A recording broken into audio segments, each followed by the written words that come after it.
একটা পর্যায়ে ঘর ভাড়া চলে আসছে সামনে, তো আমি খুব চিন্তায় পড়ে গেছি ঘর ভাড়া কোথা থেকে দিব না দিব, মাথা নষ্ট পুরা। তো ওদিন আমাকে ও একটা ওর বন্ধুকেও নাম্বার দেয় আমার, ওর বন্ধু আবার আমাকে একটা অফার দেয়, হ্যাঁ তুমি আসো, ঠিক আছে তুমি আসো, তুমি পরে এসে টাকা নিয়ে যাও। আচ্ছা। তো আমি ফার্স্ট বলছি মরে যাবো তবু করবো না, মানে একটা ওরকম ধরনের অফার দেয়। তো আমি বলছি না আমি মরে যাবো কিন্তু আমি এরকম কিছু করবো না। তো বলছে না এটা তোমার ব্যক্তিগত ব্যাপার, এখন কী করবা তুমি, তোমার টাকা লাগবে তোমাকে তো কাউকে এমনি করে টাকা দিয়ে দেবে না। তো আমি বলছি যে না তবু আমি এসব কিছু করবো না। তো বলে কি যে না দেখো তুমি ভাবে দেখো। পরে আমি যাইতে চাই না, পরে ওই ছেলে আমাকে ফোন দেয়, ফোন দিয়ে আমাকে অনেক কিছু বলে। তো আমি ওর অনেক ধরনের প্রশ্ন করার পর ও প্রশ্ন উত্তরগুলো দেওয়ার পর কেমন প্রশ্ন যে আমি বলছি যদি আমি এরকম কিছু করি তাহলে কি তুমি আগের মতো আমাকে লাভ করবো, হ্যাঁ অবশ্যই করবো, এরকম কিছু একটা প্রশ্ন করি। তো এক পর্যায়ে অনেক ভাবনা চিন্তা করে আর কোনো উপায় পাইনি, কারণ তোমার না পারতেছি ফ্যামিলির কাছে চাইতে, না পারতেছি কোনো বন্ধু বান্ধবের কাছে হেল্প চাইতে। তো একটা পর্যায়ে আমি ওদের অফারে রাজি হই। প্রতিটি অপরাধ এবং ভুল দাঁড়িয়ে থাকে গোপন কিছু ঘটনার উপর। আমরা সেই গোপনকে আনতে চাই সবার সামনে। প্রথমে আপনার নামটা একটু বলেন প্লিজ। আমার নাম মিতু। মিতু, তো মিতু বয়সটা কত এখন? এটা আমার 17 রানিং 18তে পড়বো। 17 রানিং 18 বছরে আপনি পড়বেন, এবং আপনি জানেন সিক্রেটস অনুষ্ঠানটা মূলত মানুষের এখানে ভুল, অপরাধ, ক্রাইম এগুলো কনফেস করে এবং তার জীবনের পরিণতিগুলো এখানে বোঝায়। 17 থেকে 18 বছর বয়সের যে ভয়ঙ্কর জীবন আজকে আমরা এখানে তুলে ধরতে যাচ্ছি, সেটা কিছুটা হলেও আমাকে অনেক বেশি অবাক করেছে। বাট আমার অবাক হওয়ার যে ব্যাপারটা সেটা আসলে এখন আর অতটা বেশি কাজ করে না। প্রথম দিকে অনেক কাজ করতো যখন আমি গল্পগুলো শুনতাম, কারণ আমি এত বেশি শুনেছি যে আমার এখন আর ওইভাবে কাজ করে না। তো আমি একটু ধারাবাহিকভাবে শুনতে চাই, মানে একেবারে ছোটবেলা থেকে যেখান থেকে বলার ইচ্ছে আছে। আপনার জন্ম জেলা কোথায়? আমার জন্মস্থান চিটাগাং, আমি ওখানে জন্মগ্রহণ করি। আর আমার দেশের বাড়ি হচ্ছে ময়মনসিং। জি, আমার বাবা মা ময়মনসিংয়ে থাকেন। তো ওরা বিয়ের পর ওখানে সেট হয়ে যায়, বিয়ের পর ওখানে ময়মনসিং থেকে ওরা চিটাগাং সেট হয়ে যায়। আচ্ছা, ওখানে আমার বাপ মা ওখানে থাকে। আমরা হচ্ছে আপনার 5 বোন 4 ভাই। 5 বোন 4 ভাই। আপনার পজিশন? আমি হচ্ছে বোনদের মধ্যে 4 নাম্বার। আমার ছোট একজন আছে, আমার বড় 3 জন। জি, 9 ভাই বোনের মধ্যে আপনি হচ্ছেন 4 নাম্বার। জি জি। তো ওখানে আমি যখন আমার 7-8 বছর বয়স, 8 বছর না ধরেন 6 থেকে 7 বছর বয়স, তখন আমরা ওই দেশ থেকে চলে আসি। জি, আমাদের ওখানে জমি জমা সব বিক্রি করে আমরা ময়মনসিংহে চলে আসি। আসার পর এখানে আমরা ঘর দর তোলা হয়, বাড়ি করার পরে আমি স্কুলে ভর্তি হই। ঠিক আছে, এর মধ্যে বলে রাখি আমার আব্বু, যেহেতু আমার কোনো বড় ভাই নেই, আমার আব্বু পুরা সংসারের দায়িত্ব তার উপর। কি করতেন উনি? পেশায় কি ছিলেন উনি? আপনি রাঙামাটি এখনো করে, সে কাজটা সে এখনো করে। রাঙামাটি হচ্ছে আপনি পাহাড় থেকে পাহাড়িরা বাঁশ কেটে দিবে, ওই বাঁশটা নিচে নামায় ট্রাকে ভরে এটা মানে বিভিন্ন জায়গায় পাঠানো হয়। আচ্ছা, এই কাজটাই মূলত করেন? হ্যাঁ, আমার বাবা এটা করে। আর এতে তার রোজ ইনকাম হচ্ছে আপনার 1000-1200-1500 টাকা রোজ ইনকাম হয়। ঠিক মতো করতে পারলে, তুমি না করতে পারে তাহলে খুব কম হয়। আচ্ছা, তো এই দিয়ে আমার ফ্যামিলি সংসার চলে আর কি।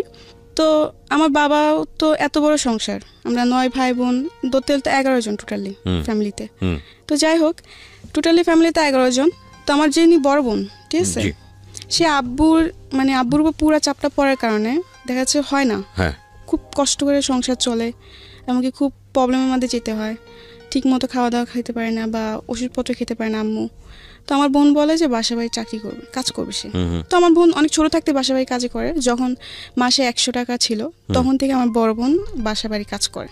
জি, আর আমার বড় বোনের পরে যিনি ছোট ছিলেন তিনিও চলে যায়। আচ্ছা, তারপরেও আমার বড় তিনিও চলে যায়। এতে আমার মানে সবাই কি কাজের বাড়িতে গিয়ে যে না মানে একটা বাসায় থাকে। আচ্ছা, একটা বাসায় থেকে কাজ করতো? হ্যাঁ, কাজ করতো। আর খাওয়া দাওয়া সব ওদের উপর ছিল। ওকে, মাস শেষে যে স্যালারিটা দিত এটা বাড়িতে পাঠিয়ে দিত। তো এমনি করে আমাদের সংসার চলে। তখন তো আমি অনেক ছোট, আমি পড়াশোনা করছি স্কুলে। তো যখন আমি স্কুলে যেতাম, পড়াশোনার সাথে সাথে আমার ফ্যামিলি অনেক দায়িত্ব ছিল, যেহেতু আমি বোনদের মধ্যে বড় ছিলাম। আমার 3 বোন তো ঢাকায় শহরে থাকতেন, চিটাগাংয়ে থাকতেন তারা। আমাদের অনেক ঋণ ছিল, মানে ধার করে অনেক জনের থেকে টাকা নেওয়া হতো। কারণ দেখা যাচ্ছে আমার আম্মু অনেক অসুস্থ ছিল। তো অসুস্থ থাকার পর আমার আম্মুকে হসপিটালে ভর্তি করানো হয়। তো তখন অনেক টাকা লেগে যাওয়ার পর ওগুলো ধার করে নেওয়া হয় লাভের উপরে। যে 5000 আনলে 6 মাস পরে 5000 টাকার মধ্যে 2500 টাকা লাভ দিতে হবে। আচ্ছা, এরকম ভাবে আনা হয়। তো অনেক টাকা এই মানুষ থেকে আনা হয়েছে। তো ওগুলো ভাঙার জন্য আমার বোনরা ডিসাইড করে যে ওরা বাসা বাড়ি কাজ করবে। তো স্কুলে যেতাম, তখন স্কুলে বসে বসে দেখতাম মাদ্রাসার মানুষ যেত, মানে মেয়েরা যেত বোরকা পরে, হাতে টিফিন কানি বাটি নিয়ে। তো আমার খুব ইচ্ছে হতো আমিও যদি যেতাম এভাবে, তো কত ভালো হতো। আমার স্বপ্ন ছিল, আমার ছোট থেকে একটা স্বপ্ন যে আমি পড়াশোনা করবো। কিছু একটা হব, নিজের পায়ে দাঁড়াবো। আমি শখ পড়ার দিকে পড়ার দিকে আরবি বলেন বাংলা বলেন দুই দিক থেকে ভালো ছিল। এগুলো খেয়াল রাখবেন প্রিয় শ্রোতা, একটা শিশু কোমলমতি মন নিয়ে পৃথিবীতে আসে এবং সব ভালো ইন্টেন্সগুলো নিয়ে দুনিয়াতে আসে। আমাদের সমাজ, আমাদের সিস্টেম, আমাদের পারিপার্শ্বিক অবস্থা কখনো কখনো এই চমৎকার মন নিয়ে আসা শিশুদের ওপরে এমন বাস্তবতাকে চাপিয়ে দেয় যে তাদের জীবনটা দুর্বিষহ হয়ে যায়। বুঝতেই পারছেন আজকে যেহেতু সিক্রেটসে আছে, তার মানে নিজের ভুলগুলো নিয়ে এখানে এসছে। সো ধৈর্য ধরে এই বিষয়গুলো খেয়াল রাখবেন, যাতে করে ওর যখন মন্দ দিকগুলো এখানে রিভিল হবে, তাতে করে আপনাদের এই ভালো দিকগুলোর কথা মনে করে নিজের রিয়েলাইজেশনটা হয়। আমরা সবসময় যে কথাটা বলি যে একজন মানুষ যিনি এখানে কনফেস করছেন তার দিকে আঙ্গুল তোলা আমাদের উদ্দেশ্য নয়, তাকে শুনে তার জীবনের পরিণতি জেনে নিজে সচেতন হওয়াটাই মূলত আমাদের অনুষ্ঠানের উদ্দেশ্য। তো আমার খুব ইচ্ছে ছিল আমি যদি মাদ্রাসা যেতাম এভাবে, তাহলে তো আমিও টিফিন ক্যানি করে ভাত নিয়ে যেতাম। মানে আমার খুব শখ এগুলো, আমার ছোটোর থেকে যেমন কিছু কিছু শখ আমার খুব গেছিল। আমি জালি দিয়ে মাছ মারতে খুব পছন্দ করতাম। আচ্ছা, ভিলেজে। বুঝতে পারছেন যে একেবারে গ্রাম অঞ্চলে বড় হওয়া। জি জি। তো আরো কিছু শখ আছে, যেমন শাড়ি পরা। মেয়েদের খুব কমন শখ। হ্যাঁ, যাই হোক এরকম কিছু শখ। আর ছোটোর থেকে আমি ছেলেদের সাথে চলাফেরা করতে বেশি পছন্দ করতাম। আচ্ছা। মেয়েদের সাথে আমার খুব কমই চলাফেরা হতো, ঝগড়া হতো বেশি। ছেলেদের সাথে আমি বেশি ফ্রি থাকতাম। ছোটোর থেকে আমার এরকম শখ, ঠিক আছে। তো আমি স্কুলে পড়ি, স্কুলে পড়ার পর এক পর্যায়ে আমি আমার আম্মুকে বলি যে আম্মু আমি স্কুলে পড়বো না, আমি মাদ্রাসায় পড়বো। তো আমার আম্মু এটা শুনে অনেক খুশি হয় যে মাদ্রাসায় পড়বে, এটা তো খুব ভালো কথা। আমার মারও খুব ইচ্ছে যে আমার মেয়ে বা ছেলে মাদ্রাসায় পড়বে, একটা ভালো কিছু হবে, এটা আমার খুব শখ। যার জন্য আমার দুই ভাইকে এখন মাদ্রাসায় ভর্তি করানো হয়েছে। আচ্ছা। তো আস্তে আস্তে আমি মাদ্রাসায় যাই এভাবে। যেরকম আগে স্কুলে যখন যেতাম তখন সকালবেলা আরবি পড়তাম, আরবি পড়ে নাস্তা করে আবার সকালে স্কুলে চলে যেতাম। স্কুল থেকে এসে গোসল টোসল করতাম, মাছ টাছ মেরে গোসল করতাম, গোসল করে খাওয়া দাওয়া করে বাজারে যেতাম। বাজার টাজার করে আনতাম, যেহেতু আমার আব্বু দেশে থাকতো না। আমার আব্বু মাসে 2-3 মাসে একবার আসতেন এরকম ভাবে, আর টাকা পাঠিয়ে দিত। আচ্ছা। আমার বোনরাও টাকা পাঠিয়ে দিত, আর ফোনে কথা হতো। তো এমনি করে সব দায়িত্ব আমার দেখতে হতো, যেমন সবকিছু মাছ মারা থেকে শুরু করে লাকড়ি আনা, তারপর বাজার টাজার সম্পূর্ণ সবকিছু আমি করতাম। বিলে যাওয়া, মরিচ তোলা, যেটা আমার গ্রামে যাওয়ার মানুষ যেরকম করে আর কি, ঠিক আছে। তো একটা পর্যায়ে আমার আব্বু অসুস্থ হয়ে পড়ে, আমার 2 বড় বোনের বিয়ে হয়ে যায়। আচ্ছা। 2 বড় বোনের বিয়ে হয়ে যাওয়ার পরে আমার বড়জন একজন থাকে, ঠিক আছে, একজন বাসায়। তখন তো খুব আপনি অল্প টাকা হতো, এখন যেরকম একটা বাসায় কাজ করলো 7,000-8,000 টাকা বেতন দেয়, তখন তো আর এটা ছিল না। 2-3 হাজার টাকা পেতো, এতে তো আমার বোনেরও খরচা ছিল, এই কামাই দিতে হতো না। কারণ দিনে আব্বুরও বয়স হইতেছে, আব্বু তো আগের মতো সেই রোজ কামাই করতে পারে না। তো যাই হোক একটা পর্যায়ে দেখলাম আব্বু অসুস্থ হয়ে পড়ে। আমার ফ্যামিলিতে খুবই একটা খারাপ সময়, ঠিক আছে। আমার বোনের টাকা দিয়ে আমাদের ফ্যামিলি চলে না, সংসার চলে না। আমার বোন তো হাই প্রেশারের রোগী, তো একটু টেনশন করলেই দেখা যাচ্ছে উনি অসুস্থ হয়ে পড়ে। আচ্ছা। অনেক জোরত্ব হয়, উনি শরীরটা খারাপ হয়ে যায়। আচ্ছা। তো এরকম আর কি, বেশি টেনশন করতে পারে না কিছু নিয়ে, আর খুবই কষ্ট করে আমার মা। দেখি যে ঠিক মতো ওষুধ না খাওয়ার ফলে আমার মা খুবই অসুস্থ হয়ে পড়ে। তো এগুলো দেখতে আমার ভালো লাগতো না, যেহেতু ছোট থেকে আমি খুব আমার মানুষের প্রতি মায়াটা অনেক বেশি। তো আমি পড়াশোনা করতাম আর এগুলো দেখতাম, ঠিক মতো মাদ্রাসায় খাবার নিতে পারতাম না, খাবার কষ্ট করতাম, তো আমার ভালো লাগতো না। ঈদ আসতো একটা ভালো জামা পড়তে পারতাম না, কারণ দিতে পারতো না, ক্ষমতা ছিল না, টাকা পয়সা নাই, কেমনে দিবে। যাই হোক পরে এরকম একটা পর্যায়ে অনেক সমস্যা হয় ফ্যামিলিতে। তো আমি বলি কি আমি পড়াশোনা করবো না, আমি মাদ্রাসা পড়বো না, আমি ঢাকা চলে যাবো, আমি বাসায় বাজে কাজ করবো, এতে তো একটু হলেও সমস্যা কমবে। তো আমার আম্মু বলছে না দরকার নেই, দরকার বলে সারাদিন একবার খাবি, তবু মাদ্রাসায় পড়। আচ্ছা। পড়লে তোরই ভালো, মেয়ে যদি মাদ্রাসায় পড়ে বা একটা ছেলে যদি মাদ্রাসায় পড়ে আলিম হতে পারে, আর যদি মরে যায় তো আল্লাহর কাছে অন্তত জবাব দিতে, অনেক কিছু বলে আমাকে। বলার পর আমি বলছি না আমি পড়বো না। ছোটো থেকে খুব শখ যে 3 তলা 4 তলা বিল্ডিং দেখবো, দেখি নাই কোনোদিন, ঠিক আছে। আমার খুব শখ ছিল, এই ঢাকায় আসা আমার খুব ইচ্ছে ছিল ছোটোর থেকে। এক পর্যায়ে আপনি রাজি করেন? হ্যাঁ, এক পর্যায়ে আমি রাজি করি আম্মুকে। তো আমাদের গ্রামে একটা আন্টি ছিলেন, সে আবার বাসা বাড়িতে মেয়ে দিত নিয়ে। আচ্ছা, কাজের মেয়ে দিত। হ্যাঁ, কাজের মেয়ে দিত। তো আমার আম্মু এক পর্যায়ে ওই আন্টির সাথে কথা বলে, বলার পর আন্টি এরকম এরকম তারিখ বলে যে এরকম এই তারিখে নিয়ে যাব সকালে। আমি তো খুশি, আমি ঢাকা যাব, আমার এতদিনের স্বপ্ন পূর্ণ হবে। যাই হোক ঢাকায় আসলাম, বাসা বাড়িতে গেলাম। ফার্স্টে মন বসতো না, কালি কান্না করতাম। তখন আমি ছোট ছিলাম, তখন আমার বয়স ছিল 10 বা 11-র মধ্যে, এরকম কিছু একটা বয়স, ঠিক আছে। কাজ করতে করতে কান্না করতাম, বা কাজ সেরে কান্না করতাম, রাত্রে ঘুমাইতাম না, কান্নাকাটি করতাম। তো এমনি আস্তে আস্তে কান্নাকাটি করতে করতে একসময় আমার মন বসে যায়। আচ্ছা। ভাল লাগতে থাকে। আচ্ছা। একটা বাসার মধ্যে প্রায় 8-9 মাস ছিলাম। তো 8-9 মাস বেশ ভালোই ছিল, ঠিক আছে। একটা পর্যায়ে দেখি যে বাসায় থাকি ওই বাসার আন্টি খুব চিল্লাপাল্লা করে বা সাধারণ কিছু নিয়ে বকাঝকা করে, সন্দেহ করে। আর ওই বাসাটা আমাদের কিরকম ছিল যে উনি আবার ওরাও গ্রামেরই, ঢাকায় মিডিল ক্লাস ফ্যামিলি, বেশি বড় লোক না ওরা। খুব ওদের মার্কেটে একটা দোকান ছিল, ওটা দিয়ে আর কি চলতো। তো ওদের বাসায় আমি কাজ করতাম, আমার বেতন ছিল মাত্র 1500। তো মাস শেষে বেতন বাড়িতে পাঠিয়ে দিতাম। আব্বু নিয়ে যেত, না হলে আম্মু নিয়ে যেত, না হলে তখন তো মনে হয় বিকাশ ছিল কি ছিল না আমার পুরোটা খেয়াল নাই।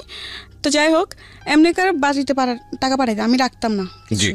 তেমনি 8-9 মাস করার পর দেখলাম যে আন্টি অযথা বকাঝকা বা গায়ে হাত তুলতে আসে, এরকম কিছু একটা করে। তো আমি বলছি আমি থাকবো না। আচ্ছা যাই হোক, থাকবো না। তো আমার বলে কেন থাকবে না, এসে অনেক কিছু পরে ওই বাসাতে আমি চলে আসি। চলে এসে আরেকটা বাসায় যাই, ঠিক আছে। ওই বাসাটা বেশ ভালোই ছিল, কারণ সবথেকে ভালো ছিল কি জানেন, আমি বললাম যে ছোট থেকে আমি ছেলেদের সাথে চলতে বেশি পছন্দ করতাম, ঠিক আছে। তো ওই বাসায়, যে বাসায় গেছি নেক্সট টাইম, ওই বাসার মধ্যে আমার সমান 2টা মেয়ে ছিল, আরেকটা ছেলে ছিল। তারা মানে আন্টির 3 জন সন্তান বাচ্চা ছিল, ঠিক আছে। 2টা মেয়ে, একটা ছেলে। ছেলেটা ছোট, মেয়েগুলো আমার সমান। তো ওদের সাথে খেলাধুলা করতাম কাজ সেরে, আর আমাকে খুব আদর করতো। আর ওখানে একটা ছেলে ছিল, ছেলেটার নাম বলতে চাচ্ছি না, বাট বাড়িওয়ালার ছেলে, কিন্তু কোনোদিন আমাকে ওরকম নজরে দেখে না, কাজের মেয়ের নজরে দেখে নাই। ভাবতো যে আমিও ওদের একটা কিছু ফ্যামিলি মেম্বার, ফ্যামিলির মতো দেখতো। যাই হোক, তো ওদের সাথে খুব ভালো সময় কাটে। আস্তে আস্তে ওখানে বেশ অনেক দিনই ছিলাম, ঠিক আছে। তো একটা পর্যায়ে ওই বাড়ির যে মানে আঙ্কেল, আমি উনিকে আবার আঙ্কেল আন্টি বলতাম, ঠিক আছে। আঙ্কেল একটা পর্যায়ে দেখি কি যে কিরকম জানি একটু অদ্ভুত টাইপের ব্যবহার করতে থাকে। আপনার বয়স তখন কত? তখন আমার বয়স 10 থেকে 11। 10 থেকে 11, ওকে। তো এত কিছু বুঝতাম না তখন। আমি দেখলাম কয়েকদিন যাওয়ার পর, কয়েকদিন কিছু না, সবকিছু একদম ঠিক, আমি অনেক হ্যাপি। সবার সাথে খুবই মিলেমিশে চলছি, খাওয়ার সময় খাইতেছি, আবার টিভি দেখার সময় মানে খুবই, মানে আমি মনে করতাম কি যে সময়টা আমি আমার গ্রামে পার করতে পারি নাই এত হাসি মজা করে, এটা আমি এখানে করতেছি। যাই হোক, একটা পর্যায়ে দেখি যে আঙ্কেল একটু অন্য টাইপের হয়ে গেছে। এরকম যে মানে রাত্রে দেখি রুমের পাশে এসে দাঁড়ায় থাকা, বা রাত্রে ঘুমানো পরে আর কি, ঠিক আছে। তো আমার একটা অভ্যেস কি ছিল, আমি টিভি দেখতাম। আচ্ছা, অনেক রাত্রি পর্যন্ত টিভি দেখতাম, 2টা-3টা পর্যন্ত আমি টিভি দেখতাম। তো আমি সব কাজকর্ম ছেড়ে আড্ডা মেরে শেষ হওয়া যাওয়ার পরে, খাওয়া দাওয়া সেরে ওরা ঘুমায় পড়তো। তো ওরা তো ওদের বেডরুমে যে ঘুমায় পড়তো, তা আমি ড্রয়িং রুমে বসে টিভি দেখতাম। আচ্ছা, রাতে 2টা-3টার মতো টিভি দেখতাম। তো একটা পর্যায়ে দেখি যে ওই ঘরে আঙ্কেল রাত্রে হঠাৎ করে এসে ডাক দেওয়া, বা আমাকে বলতো যে পানি নিয়ে আসো, এটা সেটা। তো আমি নিয়ে যেতাম। কিন্তু একটা পর্যায়ে দেখি যখন আমাকে বলতো পানি নিয়ে যাও, তখন যখন আমি ওকে পানিটা দিতে যাব, তখন আমার গ্লাসটা না আমার হাতটা ধরতো। মানে এরকম ভাবে অনেক কিছু অড জিনিস আপনি খেয়াল করলেন, এবং যেটা আপনার কাছে খুব অস্বস্তিকর মনে হচ্ছে। Something beyond entertainment. ওয়েলকাম। তারপর কি হলো? যাই হোক, আমি দেখতেছি এরকম কিছু একটা, মানে পরে আমি আর কারোর সাথে এটা শেয়ার করি না, কারোর সাথে না। তো এটা আস্তে আস্তে বাড়তে থাকে, দিন দিন বাড়তে থাকে। মানে উনি এক্স্যাক্টলি উনি ছিলেন হচ্ছে বাড়িওয়ালা। আচ্ছা। তো আমি মনে মনে ভাবলাম যদি বলি তো হয়তো সবাই আমাকে দোষারোপ করবে, মিথ্যা বলতিছো, এরকম কিছু না, কারণ তারও তো 2টা মেয়ে আছে। আচ্ছা, ঠিক আছে। পরে কিছু বলি নাই। পরে আমার বড় বোন ছিলেন, আবার আমি যেখানে থাকতাম ওখান থেকে কিছুটা দূরে আমার বড় বোনের বাসা, ওখানে সে কাজ করতো। তো আমি আমার বড় বোনকে বলি আমি থাকবো না এই বাসায়। কিন্তু আমার আরেকদিকে মায়া ছিল ওই ছেলেটার প্রতি, কারণ ওদের সাথে আমি এত ভালো সময় কাটাইছি, ও আমি চলে যাই, ওদেরকে খুব মিস করবো, আমি যেতে চাইছি, কিন্তু না যে আমি পারতেছি না, আমার এগুলো ভালো লাগছে না। তো আমার বোনকে বলে আমি থাকবো না, আমি চলে যাবো। তো আমার বোন বলল কেন, এতদিন বলে এত ভালো এখন তুই চলে যাবে, কারণ কি? আমি বলছি না আমার ভালো লাগে না, আমি থাকবো না, আমি চলে যাবো। এরকম বলার পর আমার বোন অনেক কারাগারি করে। এই 2 দিন পর বাসা চেঞ্জ করে, এটা কি ভালো? কিন্তু আমি কেন বাসা চেঞ্জ করি এটা তো ওরা জানে না, আমি তো ওদের সাথে শেয়ার করি না জিনিসটা। এমনি করে আমার বোন বলে থাক, দেখ বাড়িতে অনেক প্রবলেম, কয়েকটা মাস থাক কষ্ট করে। তো এমনি আমি আর 2টা মাস থাকি। থাকার পর খুবই দেখা যাচ্ছে আমি রাতে ঠিক মতো ঘুমাতাম না, ভয় থাকতো সবসময়, মনের মধ্যে ভয় কাজ করতো। কারণ এই জিনিসগুলোর সাথে তো আমি আগে কোনোদিন মানে ভাবি না যে এরকম কিছু একটা, মানে অনেক কিছু, মানে গ্রামের টাইপে ছিলাম, এত বুঝ জ্ঞান বা এত ইন ডেপথ জানা ছিল না, জানা ছিল না। 2 মাস থেকে আমি বাসা থেকে চলে আসি, কিন্তু আমার মন খারাপ ছিল ওদের জন্য, যে সবাইকে ছেড়ে চলে আসছে। আমি অনেক আশেপাশে অনেক কান্নাকাটি করি। তো আমার বোন বলে কি তোর এখানে থাকতে হবে, তুই আমার খালাম্মাদের কাছে চলে যা। আমার খালারা তখন কলাবাগান থাকতেন। আচ্ছা, ওখানে ওরা খালারাও কাজ করতেন। আচ্ছা, তো আমার বোন বলে তো ওরা ওদের কাছে চলে যা। তো আমি এক পর্যায়ে আমার খালাম্মাদের কাছে চলে যাই, ঠিক আছে। ওখানে যাওয়ার পর ওরা আমাকে একটা বান্দা বাসায় দেয়। ওই বাসাতে আমি একটা বেবি রাখতাম, বাচ্চা, মানে বাচ্চার দেখাশোনা করতে। হ্যাঁ, বাচ্চার দেখাশোনা করতাম। তো যখন আমি যাই তখন ওর বাচ্চার বয়সটা ছিল আপনার 2 থেকে 2.5 মাস, অনেক ছোট। আর ওর বাপ মা দুজনে চাকরি করতেন, চাকরিজীবী ছিলেন, হাজব্যান্ড আর ওয়াইফ। আমি ওই বাচ্চা দেখাশোনা করতাম ছোট থেকেই, ওকে খাওয়ানো দাওয়ানো সব কিছুই আমার দায়িত্ব ছিল, গোসল থেকে নিয়ে ঘুম পাড়ানো। তো বাচ্চার বয়স কত ছিল? ওই যে বললাম 2.5 মাস। 2-2.5 মাসের বাচ্চার পুরো দায়িত্ব আপনার উপর? হ্যাঁ আমার উপর। তখন আপনার বয়স কত? আমার তখন বয়স হচ্ছে আপনার 12 12 very tough job, very tough job. হ্যাঁ ঠিক আছে। তখন আমি তো নিজে একটা বাচ্চা, আমি একটা বাচ্চায় কি করে, তবে একটা জিনিস সবসময় মাথায় ভাবতাম যে আমার করতে হবে, কারণ যদি আমি না করতে পারি তাহলে আমি কাজ করবো কি করে আর টাকা কামাই করবো কি করে। তখন আমার এই চেষ্টা ছিল। আমি ছোট থেকে একটা কি, আমি কোনো কিছুর জন্য হার মানতাম না সহজে। আমি যেটা হয় না এটা আমি করবো, বারবার চেষ্টা করব। তো তখন ওই বাচ্চার দেখাশোনা সব আমি করতাম। তো এমনি এমনি বেশ বাচ্চার সাথে এমনি থাকতে থাকতে বাচ্চা আস্তে আস্তে বড় হয়, ঠিক আছে। বড় হতে থাকলো, বেশ ভালোই সময় কাটতেছে আমার, বেবির সাথে খেলাধুলা করতাম। ফলে কি একটু কষ্ট হতো, যেমন রাতে 2-3টা পর্যন্ত জায়গা থাকতে হতো আমার বাচ্চাকে নিয়ে। তো এদিক থেকে আমি একটু কষ্ট পেতাম, ঘুমের থেকে আমি খুব কষ্ট করতাম, ঘুম জিনিসটা বেশি কষ্ট করতাম আমি ওখানে। ওকে। তো যাই হোক এমনি করতে করতে 6-7 মাস কেটে গেল। যখন বাচ্চা 8 মাসের বয়স তখন আমি ওখান থেকে চলে আসি। যাই হোক ওখান থেকে আসারও কারণ আছে, আসতাম না, কারণ একটা বাচ্চাকে রাখতে রাখতে ওটার প্রতি আমার মায়াও চলে আসছে। কিন্তু ওরা এমন কিছু করতেছিল তখন যে না এসে আমি পারতেছি না, কারণ একটা সহ্যের সীমানা থাকে।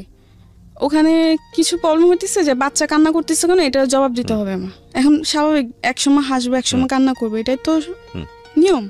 সবাই তো সবসময় হাসবে না, সবসময় কান্নাও করবে না, এটা তো ওদের বুঝতে হবে। কিন্তু ওরা বুঝে না।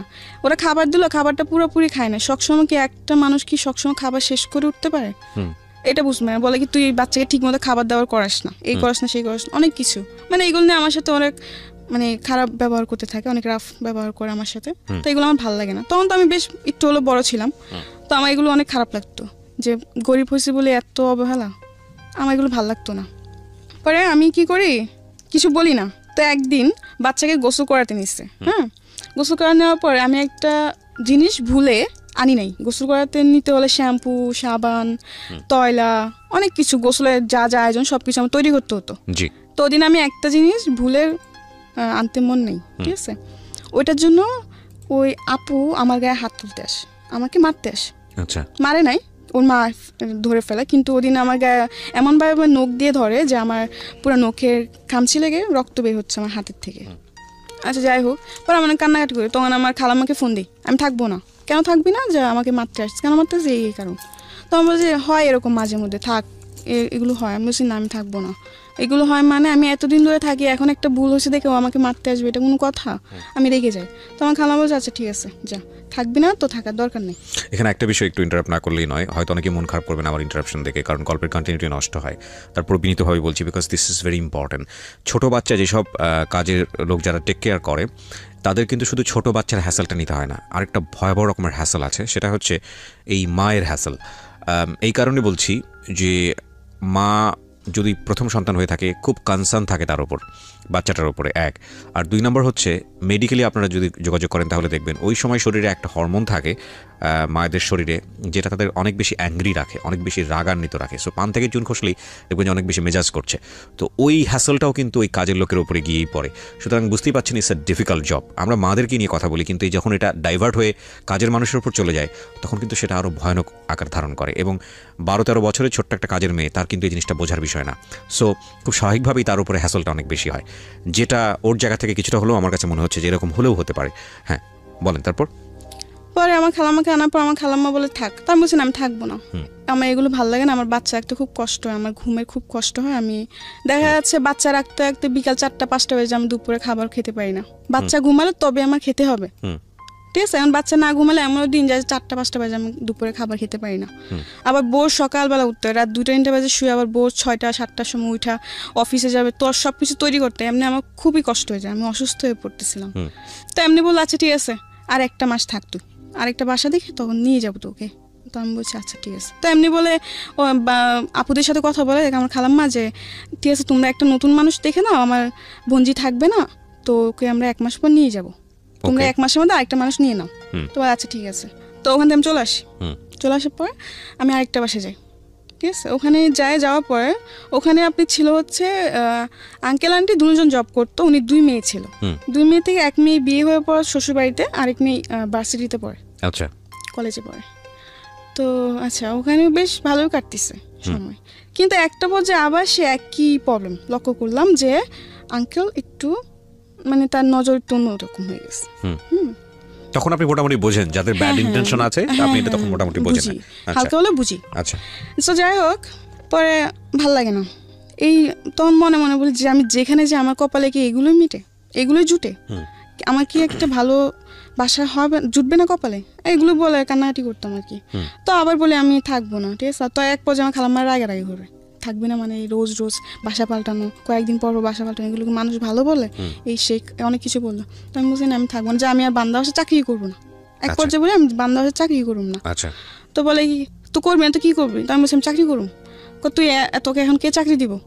আমি বলছি কে চাকরি দিব মানে, মানুষকে চাকরি করে না, আমিও চাকরি করুম, আর না হলে আমি রাত্রে কোনো বাসে থাকুম না, আমি সারাদিন কাজ করুম, রাত্রে হলে চলে আসবো। এরকমভাবে অনেকজন এখনো করে। তো ওরকমভাবে আমি বললাম যে করবো। তো আমার খালামা ফার্স্ট রাজি হয় যে না ও, তো আমার খালামা বলে কি ও সারাদিন কাজ করে ঘুরবি ফিরবি, বাইরে বাইরে ঘুরবি, এগুলো করতে চাস তোরা, এসে অনেক কিছু বাজে বাজে কথা বলে। তো আমি বলি যে না আমি কাজ করব, এতে আমি কোনো শয়তানি করবো না, তোমাদের কথা মতো আমি চলবো। তো আমার খালামাকে বলো ফার্স্ট রাজি হয় না, পরে অনেক জোরাজুরি করে আমি রাজি করাই, ঠিক আছে। তো আমি চলে যাই, ওই বাসার থেকে চলে যাই।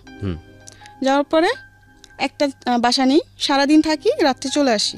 ওখানে আপনি হচ্ছে রান্না বান্না।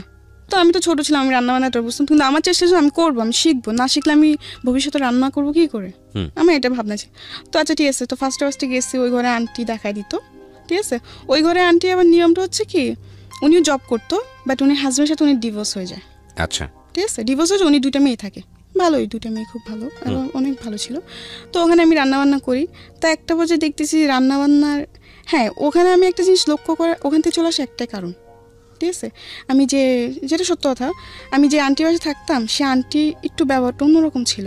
আচ্ছা ঠিক আছে, যেহেতু উনি হাজব্যান্ড থাকতেন না, উনি যে ডিভোর্স হয়ে যায়, কিন্তু আন্টির সাথে উনি হাজব্যান্ড কোনো সম্পর্ক ছিল না, কিন্তু মেয়েদের সাথে ওর বাবা তো কথা বলবেই। তো যাই হোক, তো একটা বছর দেখি কি যা আন্টির বাসায় প্রতিদিন একটা লোক আসে, কিন্তু যখন আমি প্রশ্ন করলাম কে ওদের মেয়েকে, তখন বলে যে জানি না আঙ্কেল, ঠিক আছে। কিন্তু আচ্ছা যখন ওরা মেয়েরা বাসায় থাকতো না, তখন ওই আঙ্কেল রাত্রে আসতো, রাত্রে আসে সারা রাত থেকে সকালে যেত। তো এগুলো আমার ভাবাতে লাগলো কী ব্যাপার, উনি আসে কিছু না, আবার আন্টির রুমেই থাকে। যাই হোক, এরকমভাবে ওরা আঙ্কেলটা আসে, ঠিক আছে। আঙ্কেলটা আসলে আস্তে আস্তে অনেক কিছু জিনিস দেখে আমার মনে সন্দেহ হতে লাগলো। তখন তো আমি একটু হলে বুঝতাম। তো একদিন আমি আন্টিকে যে আন্টি ওই আঙ্কেলটা কে, বলে কি ওটা তোর আঙ্কেল। আমি বলছি আঙ্কেল মানে, বলে কি বিয়ে করছে। কিন্তু ওই আঙ্কেলের শুনলাম যে আবার তার আরেকটা সংসারও আছে। আচ্ছা, আমি কিছুটা হলে বুঝতে পারছি যে যেগুলো হচ্ছে সেগুলো ঠিক না, কারণ আঙ্কেল একটা সংসার আছে, আঙ্কেল হয়তো আরেকটা বিয়ে করছে, বা মানে আপনার কাছে ভালো লাগছিল না বিষয়টা, ভালো লাগতেছিল না। তো আমি বলি কি আমি এখানে থাকবো না, কারণ ওইখানেও সমস্যা হয়। হ্যাঁ ওখানেও সমস্যা হয় বলতে কি, ওই আঙ্কেল ছাড়া আরো অনেকজনে আসে।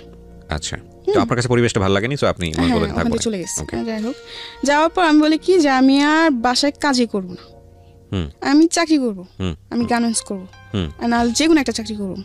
বলে কি এত ছোট মেয়েকে গার্মেন্টস চাকরি দিবে না, এটা সেটা ওইটা তুই পারবি না। তো আমার খালামার সাথে একটা মেয়ে থাকতো, সে আবার গার্মেন্টসে চাকরি করতো। তো আমি বললাম কি আপু তুমি না আমার জন্য একটা গার্মেন্টসে চাকরি দেখো, আমি না তোমার সাথে চাকরি করবো। তো ও বলে কি আচ্ছা ঠিক আছে দেখবো না, এমনি করে বলে কি আচ্ছা ঠিক আছে দেখবো না, এমনি 1 মাস কেটে যায়, মানে সিরিয়াসলি নেয় না আর কি, না সিরিয়াসলি নেয় না জিনিসটা। তো কেটে যাওয়ার পরে আমি কোনো চাকরি টাকরি করি না, এমনি 1 মাস কাটলো, 2 মাস কাটলো, 2 মাসে আমার খালাম্মা আমার কাছে 5,000 টাকা ধার পেয়ে যাবে, কারণ তার কারণে খাওয়ার বিল দিতে হতো, খাওয়া থাকা 2,500 মাসে দিতে হতো। তো এমনি 2 মাস আমি পুরো বসা, আমার বাড়িতে টাকা পাঠাতে পারতেছি না, ঠিক আছে। আর দ্বিতীয়ত হচ্ছে আব্বু ঠিক মতো কাজ হচ্ছে না, কাজ বন্ধ, অনেক সময় দেখা যাচ্ছে কাজ বন্ধ থাকে, গাড়িগুলো অফ থাকে। 2 মাস পরে কোনো চাকরি হয় নাই, আমি খুব চিন্তায় পড়ে গেছি, এত টাকা বাড়িতেও প্রবলেম হচ্ছে, সাইডে খালাম্মা এত টাকা পাবে কোথা থেকে, কী দিব না দেবো, মাথা পুরো নষ্ট আমার। তো একটা পর্যায়ে একটা হসপিটালে চাকরি আসে, মানে হসপিটালে দেখাশোনা করার জন্য এরকম একটা চাকরি আসে। তো আচ্ছা আমি কাগজপত্র জমা দিই, আমার জমা নিয়ন্ত্রণ কার্ড ওখানে জমা দিই, আমি তো খুশি যাই হোক একটা তো কাজ পাইছি। তখন ওখানে স্যালারি ধরছে আপনি 10,000, আমি তো আরও খুশি। যাই হোক 10,000 টাকা স্যালারি পর মাসে 5,000 টাকা বাড়িতে পাঠিয়ে দেবো, আর 5,000 টাকা আমার নিজের জন্য রাখবো, আমি বেশ ভালোই। তো ঠিক আছে, ওখানে জবটা নিশ্চয় হয়েছে 8 ঘন্টা করে ডিউটি। আচ্ছা, তো আমি যেখানে থাকতাম ওখানে 3-4 জন নিশ্চয়ই এই একই কাজ, তো আমরা একই সাথে যেতাম, একই সাথে এমনি 1 মাস করে ওই জবটা, ঠিক আছে। করার পরে বাড়িতে বেশি প্রবলেম ছিল, তো 1 মাসে যা কামাই করছি ওই টাকাতে বেশিরভাগ আমি বাড়িতে পাঠিয়ে দিয়েছি। পরে আমার কাছে ফোন ছিল না, তো একটা ফোন কিনলাম। তো এতে তো আমার খালাম্মার টাকা দেওয়া পড়ে নাই। তো এই 3 মাসের মধ্যে কত টাকা জমে গেছে। এরপরে একটা প্রবলেম কেন, ওই চাকরিটা চলে যায়। আমি ছাড়ি না চাকরিটা, মানে যারা এটা কিন্তু একটা আপনার একজনের ডিলের মাধ্যমে এটা আনা হয়, ঠিক আছে, বিভিন্ন জায়গায় দেয় কি লোক। তো ওদের মধ্যে একটা কি জানি প্রবলেম হওয়ার কারণে আপনার চাকরি চলে যায়। হ্যাঁ, আমরা সবার চাকরি চলে যায়, যাদেরকে চাকরি দিয়েছিল তাদের সবার চাকরি চলে যায়। তো এখন আমি আবার বসা, ঠিক আছে। আবার বলে রাখি, এই চাকরির মাধ্যমে, ঠিক আছে, একটা ছেলের সাথে আমার পরিচয়। ওই যে বললাম ফোন কিনছি, ঠিক আছে, ফোন কেনার পর টাচ ফোনে কিনছি, কম দামি আর কি। ফোন কিনছি, পর আমার ফোনে প্রবলেম, আমি কারণ বাজার নিয়ে গেছি, ছেলেটার দোকানটা কারণ বাজার, ফোন সার্ভিসিংয়ে করে, আবার দেখা যাচ্ছে ফোনে গান টান লোডেও দেয়, এরকম একটা। তো ওই ছেলের কাছে যাই, ঠিক আছে। তো দিন টাচ ফোন, মেমোরিতে প্রবলেম, সেটে ফ্ল্যাশ দিতে হবে, পুরা সেট বাইরে সেগা হয়ে গেছে। তো ওই দিন আমার কাছে টাকা শর্ট ছিল, 250 টাকা না ফ্ল্যাশে ছেলেটা। তো যাই হোক, ওই ছেলেটা কি করলো, আমার ফোন টোন পুরো ঠিক করে দিচ্ছে, ঠিক আছে। তো আমার কাছে টাকা পাবে হচ্ছে 450 টাকা পাবে, কিন্তু ওদিন আমার কাছে টাকা ছিল হচ্ছে 200। আচ্ছা, তো এখানে আরো অনেক টাকার পার্থক্য না। তো আমি ওই ছেলেটাকে বললাম কি, আচ্ছা ভাইয়া শুনেন, আমি তো পুরো টাকা আনি নাই, আপনি, ছেলেটাকে ফার্স্ট টাইম বলছি, দেখেন ভাইয়া এত কিছু করতে হবে না, জাস্ট আপনি আমার ফোনটা ঠিক করে দেন হালকা ভাবে, যেন আমি কিছু চলতে পারি, পরে আমি ঠিক করবো, আমার কাছে টাকা নাই বেশি। তো ছেলেটা বললো কি, সমস্যা না, আমি আপনাকে ঠিক করে দিই, আপনি পরে যে পরে টাকা দিয়ে দিন, এমনি বলে আর কি। পরে আমি নাম্বারটা দিই, নাম্বারটা দেওয়ার পর আমি বাসায় চলে আসি। আসার পর 2 দিন পর ছেলেটা আমাকে ফোন দেয়। ছেলেটা ফোন দেওয়ার পর আমাকে ভালো মন্দ জিজ্ঞাসা করে, আমি কে বল, এরকম তো পরিচয় দেয় আর কি। তো আমি বলছি আচ্ছা। তো আমি বললাম হ্যাঁ আমি ভালো আছি। এমনি আস্তে আস্তে ফোন দেয়, ঠিক আছে। তখন আমি কোনো ছেলের সাথে কথাবার্তা বলতাম না, আমি আমার গ্রামে একটা ছেলেকে লাইক করতাম, আচ্ছা আচ্ছা, পছন্দ করতাম আর কি, কিন্তু কোনো প্রকাশ করি নাই। তো যাই হোক, ওই ছেলেটা আমাকে ফোন দিতে থাকে এমনি আস্তে আস্তে। তো আমিও কথাবার্তা বলতে আমার খুব ভালো লাগতেছিল তখন। তো আমার কিছু অতীত আছে, এগুলো আমি বলি সকলের সাথে। অতীত বলতে মানে আপনি কিছু ঘটনা ছেড়ে আসছেন? হ্যাঁ, কিছু ঘটনা আমি ছেড়ে আসছি, ওই ঘটনাগুলো আমি বলতে চাই। ওকে, প্রিয় শ্রোতা, আমরা একটু ফ্ল্যাশব্যাকে যাচ্ছি। আমরা একটা জায়গায় আছি, সেটা হচ্ছে এই ছেলেটার সঙ্গে মূলত এর পরিচয় ফোনের মাধ্যমে। যে ছেলেটার নামও বলেনি, প্রয়োজন হলে আমরা পরে জিজ্ঞেস করব। এই ঘটনার আগে কিছু ঘটনা আছে ওর জীবন ইম্পর্টেন্ট, যেটা আপনাদের জানা প্রয়োজন। সেই ঘটনায় আমরা আপনাদেরকে নিয়ে যেতে চাই।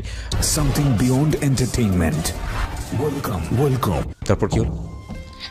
আচ্ছা, তো এমনি তো আমি ঢাকা শহরে বাসা বাড়ি কাজ করতাম, ঠিক আছে। তো একটা পর্যায়ে আমি এর মধ্যে কিছুটা সময় আমি দেশে ছিলাম, 5-6 মাসের মধ্যে, মানে 5-6 মাসের মধ্যে আমার দেশের যে থাকা ঘটনাগুলো সেগুলো বলবো। মানে এতটা আমার ফ্যামিলির থেকে আমি কেন দূরে চলে আসা, এই ঘটনাগুলো আমি বলতে চাইতেছি, ঠিক আছে। মানে যাই হোক, পরে এরকম হওয়ার পর আমি দেশে চলে যাই, ঠিক আছে। তো দেশে চলে যাওয়ার পরে মানুষের বাসায় কাজ করতে করতে একসময় আপনি দেশে চলে যান। হ্যাঁ, দেশে চলে যাই। যে এসব টর্চার আমার ভালো লাগে না, ঠিক আছে, ভালো লাগে না দেখে আমি দেশে চলে যাই। দেশে চলে যাওয়ার পরে আমার খালারা রাগারাগি করে, তুই দেশে চলে যা। খালা রাগারাগি করে দেখে আমি দেশে চলে আসছি, ঠিক আছে। দেশে চলে আসি, আসার পরে আম্মু বলে কি ব্যাপার তুই চলে আসলি এসে। আমি বলছি মা এমনি চলে আসছি, ভালো লাগে না, আমি আর ঢাকা শহর যাবো না, কাজ করবো, আমি আবার আরবি পড়বো, কোরআন শরীফ নেবো, আমি কোরআন শরীফ পড়বো। আমি আম্মুকে বলে এরকম, আম্মু বলে আচ্ছা ঠিক আছে, কয়েকদিন বাড়িতে থাক, পরে আবার চলে যা। আচ্ছা, আমি বলে আচ্ছা। তো আমি এক পর্যায়ে বলে আচ্ছা, পরে বলি যে না যাবো না। তো আমার আম্মু বলে কি যাবি না মানে, আর আমি ছোট থেকে শান্ত ছিলাম, কিন্তু যখন আমার 12-13 বছর বয়স, তখন থেকে আমি অনেক দুষ্ট হয়ে গেছি। দুষ্ট বলতে কি, গ্রামে যাওয়ার পরে এইদিকে দৌড় মারতাম, ওদিকে দৌড় মারতাম, একটু হলো তো আমি বড় হয়েছি, দুরন্ত ছিলেন আর কি। হ্যাঁ, দুরন্ত ছিলাম। মানুষ এটা বলতো ওটা বলতো, গ্রামে তো দেখা যাচ্ছে 12 বছর মেয়ে অনেক বড় হয়ে যায় তাদের জন্য। তো যাই হোক, পরে আমার আম্মু বলে কি এমনি তো আর রাখা যাবে না, আমি দুষ্টুমি করে দেখে মানুষ বিচার দেয়, আমার আম্মুর কাছে বিচার দেয়। তো আম্মু বলে কি এমনি তো আর রাখা যাবে না। আবার আমি বলে রাখি, আমার দুলাভাই তো ছোট থেকে আমাকে খুব আদর করে বড় করছে। হ্যাঁ, আমি খুব আদরের শালী। যখন আমি ঢাকা চলে যাই, আমার দুলাভাই খুব রাগ করে, কেন ঢাকা পাঠাই দিচ্ছেন। আচ্ছা, কিন্তু আমাকে তো পাঠাই, আমি তো নিজে গেছি ঢাকায়। তো যাই হোক, তো আমার দুলাভাই আমাকে নিয়ে, আমার প্রতি আমার দুলাভাই খুবই গেছিল, দুর্বল ছিল। দুর্বল বলতে কি, যে বোন হিসাবে অনেক আদর করতো, আমার বোন হিসাবে আমার প্রতি অনেক দুর্বল ছিল আমার দুলাভাই। আচ্ছা, আমিও তার প্রতি ছিলাম। তো যাই হোক, পরে এরকম চলতে থাকে, ঠিক আছে। তো একটা পর্যায়ে আমার ফ্যামিলি, তখন আমি গ্রামে, ঠিক আছে, আমার বোন জামাইরা, আমি বাড়িতে যাওয়ার পর আমার বোন জামাই, আমার ভাগ্নেরা সবাই আমাদের বাড়ি চলে আসে, সবাই একসাথে থাকি। তো একটা পর্যায়ে কি হয়, একদিন আমার দুলাভাই কাজ করতেছেন, তো আমি কি করলাম, শয়তানি করে যে পিছের থেকে উনিকে জাবড়ায় ধরলাম, কোমরে ধরে হাসতেছি, শয়তানি করতেছি। এটা আমার মামি দেখতে পারে।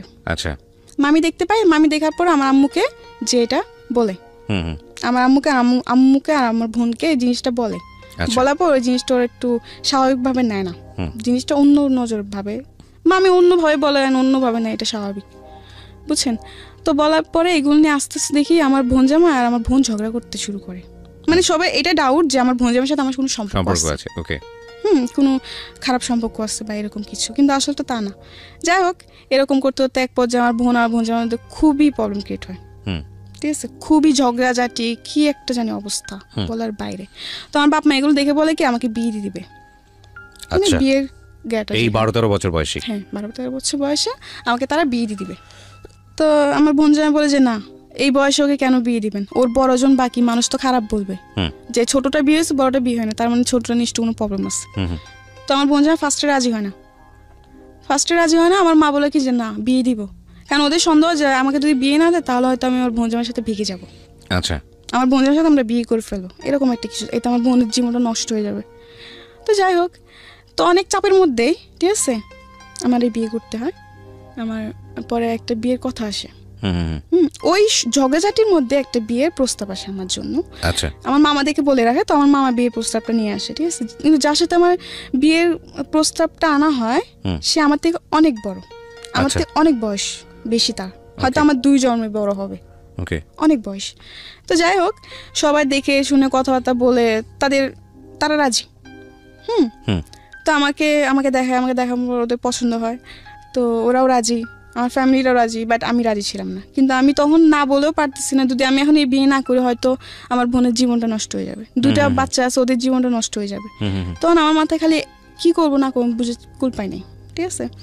তো আমার বোন জামাই বলে কি এই বিয়ে হবে না, আমার মা বলে কি এই বিয়ে হবে, দুজনের মধ্যে এগুলো নিয়ে অনেক ঝগড়াঝাটি, দ্বন্দ্ব তৈরি হয়, হ্যাঁ দ্বন্দ্ব তৈরি হয় যে এই বিয়ে হবে, এই তো অনেক ঝগড়াঝাটি হয়, ঠিক আছে। তো আমাকে আমার মামার তো বোন একটা বলে কি দেখ তোর জামাই বুড়া, এসে অনেক কিছু বলে। তো আমার আম্মু এসে বলে কি একদম চুপ, আমার মামার তো বোনটাকে বলে যে একদম চুপ থাকো, কি ছেলেরা কি বুড়া হয়, ছেলেরা কি কোনোদিন বুড়া হয়, এগুলো বলে, গ্রামে এখনো বলে এগুলো, এই ছেলেরা বয়স হলে কি বুড়া হয়ে যায়, এটা ওইটা সেটা অনেক কিছু বলে, ঠিক আছে। তো ওদিন আমার কিছু, তো আচ্ছা যাই হোক, ওদিন কথাবার্তা ফাইনাল, এই বিয়ে পুরো ঠিক আছে। আমার তো একবার জানার চেষ্টা করেন যে আমি এই বিয়েতে রাজি কিনা, আর তখন রাজি না হওয়ার পর ছাড়াও তো কোনো উপায় ছিল না আমার। আচ্ছা, যাই হোক, পরে আমি এই বিয়ের জন্য আমার কথাবার্তা শেষ, বিয়ের ডেট সব ফিক্স, 1 সপ্তাহের মধ্যেই বিয়ে। এর মধ্যে ওরা চলে যাওয়ার পরের দিন আমার বোন জামাই বলে কি এই বিয়ে হবে না, আর যদি জামাই আসে তো জামাইকে রাস্তা থেকে পা ভেঙে আবার বাড়িতে ফিরাই দিব। আপনার বোন জামাই? হ্যাঁ, আমার বোন জামাই বলে। এতে মানুষ আরো সন্দেহ করে যে কি ব্যাপার, সেটাই তো, হ্যাঁ, যে ওকে বিয়ে হতে দিবে, তার মানে নিশ্চয়ই কিছু আছে।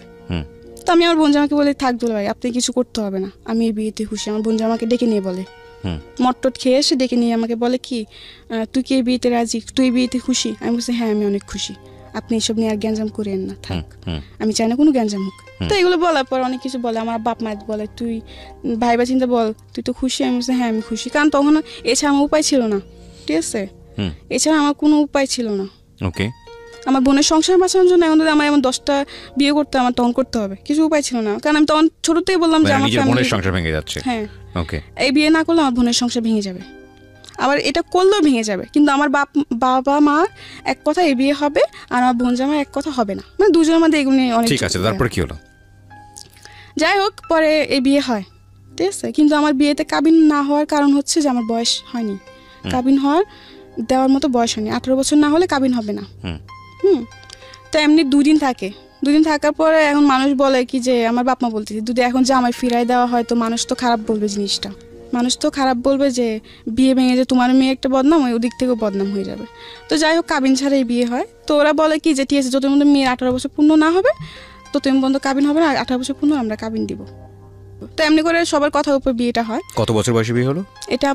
তখন আমি 13তে পড়তেছেন এই অবস্থায়? মানে 13 শেষের দিকে, মানে 14 এরকম কিছু একটা। ওকে, বুঝতে পারছেন ওর বয়স 17 পার হয়েছে, 18 পড়েনি এখন পর্যন্ত। ওর জীবনের অনেক ঘটনা এখনো বাকি, আমরা শুনবো। এবং এই বয়সে ওর বিয়ে হয়েছে। তো আমার বিয়ে হয়ে যাওয়ার পর আমি শ্বশুরবাড়িতে যাই, ঠিক আছে। আবার বলে রাখি আমার হাজব্যান্ডের তো 6 ভাই 1 বোন মারা যায়, ওরা 6 ভাই থাকে, ঠিক আছে। তো 6 ভাইয়ের মধ্যে ও 2 নাম্বার ছিল, সবার বড় আমি ছিলাম। হ্যাঁ বয়স হয়তো ছোট হতে পারে, হমদে তো সবার বড় ছিলাম, সবাই ভাবি ভাবি বলতো আমাকে, কিন্তু তখন তো আমি কিছুই বুঝতাম না, গ্রামে কোনো কাজ কমে পারতাম না। আচ্ছা, রান্না বান্না কিছুই, রান্না তো আমি পারতাম, কিন্তু ওটা তো লাকড়ি চুলায় তো রান্না করা অনেক সহজ না, কঠিন, আগুন লেগে যাওয়ার ভয়। যাই হোক, বিয়ে করার পরে দেখলাম হ্যাঁ এটা ঠিক যে আমি হয়তো মন থেকে মানতে পারি নাই, কারণ আমাদের প্রতিটা মেয়ের স্বপ্ন থাকে, তো আমার কিছু স্বপ্ন ছিল।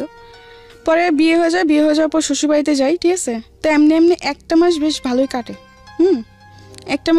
একটা মাস খুবই মানে আমার আদর যত্ন কোনো দিক থেকে আমাকে সে কষ্ট দেয় নাই।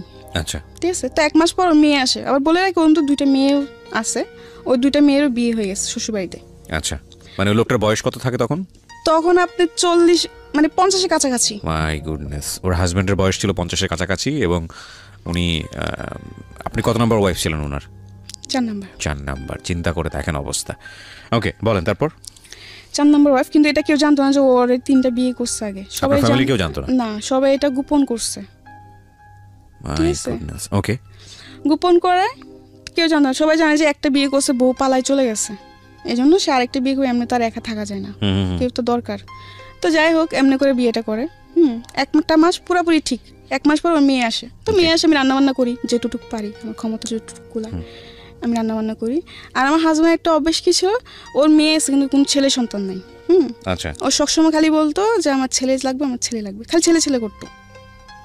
তো আমি একদিন প্রশ্ন করলাম যে ছেলে আর মেয়ে তো কেউ বানায় না, এটা তো আল্লাহ সৃষ্টি, যা সৃষ্টি যে করে তাই তো বুঝবে, তাই না? এখন তোমাকে যদি আল্লাহ ছেলে না দিয়ে মেয়ে দেয়, তখন মেয়ে হলে ভালো, আর যদি ছেলে তো আরো বেশি ভালো, মানে ওর ছেলে ছেলে এরকম একটা জিনিস। ওকে। তো যাই হোক ওর মেয়ে আসে, আসার পরে একটা জিনিস দেখলাম, 2-3 দিন বেশ ভালো, 2-3 দিন পরে সে একটু পাল্টে গেছে, একটু অন্যরকম হয়ে গেছে, মানে আমার সাথে বেশি কথা বলে না, ঠিক আছে। ছোটোখাটো জিনিস নিয়ে রাগারাগি, চিল্লা পাল্লা, মারধর করতো। হ্যাঁ, এমনি এমনি বেশ ভালোই এরকম অত্যাচার আমার উপর চলতেছে। মেয়ে যাওয়ার পর এটা আরো বেশি বেড়ে যায়। আচ্ছা, বন্ধুদেরকে নিয়ে বাসায় মদ নিয়ে এসে আড্ডা মারা, ঠিক আছে। রাতে 2টা-3টা পর্যন্ত আড্ডা দিত, আমাকে ঘুমাতে দিত, নিজেও ঘুমাতো না, তাদের জন্য আমার বসে থাকতে হবে। এইসব আড্ডা শেষ হওয়ার পরে ও বন্ধুদেরকে বিদায় দিয়ে পরে ও ঘরে আসবে, পরে আমাকে ঘুমাতে হবে, আমি আগে ঘুমাই গেলে এটার জন্য আমাকে বকবে, আমি আগে কেন ঘুমাই যাই, এরকমভাবে আমার উপর অনেক অত্যাচার করে সে, ঠিক আছে। এমনি এমনি প্রায় 2-2.5 মাস কাটে। আমার হাজব্যান্ড বাসায় আমি 3 মাসও থাকি না, ঠিক আছে। তো 2.5 মাস পর আমি জানতে পারলাম যে আমি মা হব। মাই গুডনেস, আমি প্রেগনেন্ট, আমি মা হব। 2.5 মাস তখন আমি বুঝতে পারতাম না তখন। তো একদিন হঠাৎ করে খুব মাথা ঘুরতেছিল, মানে মাথা ঘুরতো, বুঝতে পেরেছি আপনি যে সিমটমটা বুঝতে পেরেছেন যে আপনি মা হবেন। হ্যাঁ, তারপর কি হলো? পরে ও তো খুশি, এটা সবাই জানতো না, খুব কমই জানতো, সবাইকে এতটা জানানো হয় নাই। ও খালি বলতো ছেলে ছেলে। হ্যাঁ, আমি বলি যে এটা আল্লাহ যা যাই তা, এটা তুমি আর আমি সৃষ্টি করবো না যে গা, আর তবু আমি মেনে নিছিলাম, ঠিক আছে। যাই হোক 2.5 মাসে প্রেগনেন্ট। তো একদিন ও বাজারে যায়, ঠিক আছে। তো ওদিন আমাকে বলে কি মুরগি এনে দিচ্ছে, আমাকে মুরগি এনে লুটি বানাতে বলছে আর মুরগি রান্না করতে বলছে। তো আমি রান্নাবান্না করি, রান্নাবান্না করার পরে আমার যে উকিল মা, যে আমার দায়িত্ব নেই, উকিল মা যাকে বলা হয়, সে তার বাসায় যাই আমি সন্ধ্যাবেলা রান্নাবান্না সেটা। আমি ভয় পেতাম, একলা করে থাকতে ভয় পেতাম, খুব ভয় পেতাম। অন্ধকার আমার পছন্দ ছিল না, অন্ধকার আমি খুব ভয় পেতাম তখন। তো যাই হোক পরে ওদিন আমি রান্নাবান্না জলদি জলদি সেরে সন্ধ্যার আগে আমি আমার উকিল মার বাসায় চলে যাই, একা বাসায় থাকতে পারতাম না। যাওয়ার পরে ওদিন ও যাদের সাথে কাজ করতো একটা লোক আসে, আসার পর অনেক কিছু বলার পর এগুলো ও শুনে, ঠিক আছে।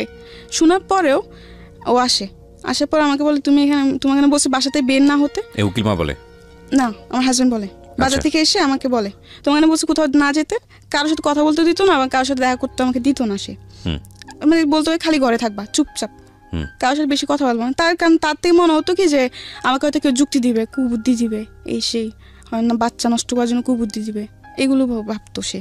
ওকে। তো ঠিক আছে, এমনি কাটতে থাকলো।